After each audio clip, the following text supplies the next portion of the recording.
Well, Dr Zeno Leoni is a military expert at the Defence Studies Department of King's College, London. Dr Leoni, welcome. Let's take stock on this 10th day of the invasion of Ukraine. Where are we from Ukraine's position and from Russia's too? I think the campaign is going as Russia planned it. Of course, there are successes in the south. The operations are going slower in the Kiev area, towards Kiev, but this was to be expected. We are only eight days into the conflict, and let's not forget it took the United States more than a month to take Iraq, for example.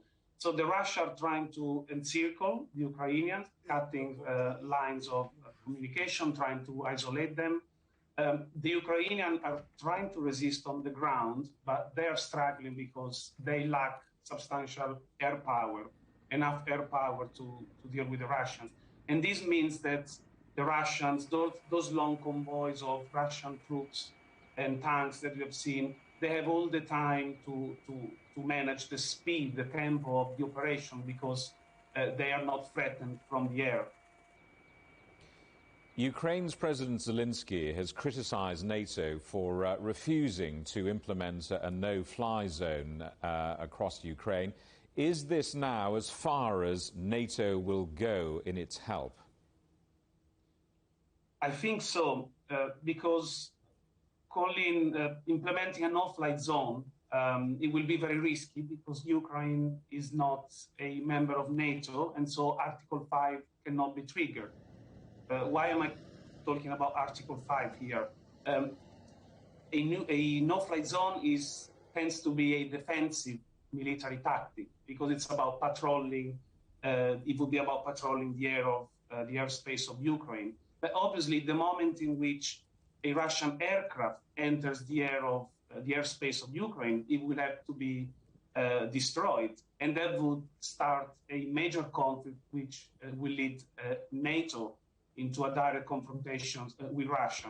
And so for the time being, I think NATO will continue to support Ukraine in a sub-threshold manner, providing aids, money, military assets, but I don't see how it could be escalated beyond that kind of support.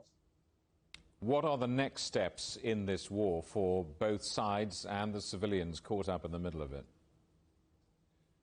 I think, so it is likely that Russia will defeat the Ukrainian forces, the regular Ukrainian forces, and achieve a military victory. But that's not the end of the game. What is not clear to me is how the Russians are going to achieve a political victory. And so what comes after the military conflict? And what is even what is a political victory looking like in this context? What is Putin's end state? Even after capturing Kiev. I think this is a major dilemma for Russia because the more violent is the invasion of Ukraine by Russia, the more difficult it will be a transition to a post-conflict scenario. And the risk for Russia here is that Ukraine is going to become a new Chechnya. So I think on the one hand, Putin has the upper hand militarily, but politically the match is completely open, and we will have to see how it evolves over the next few weeks, and especially after Russian troops will have tried to enter Kiev. Dr Leoni, thank you very much indeed for talking to us. Dr Zeno Leoni from the Defence Studies Department of King's College in London.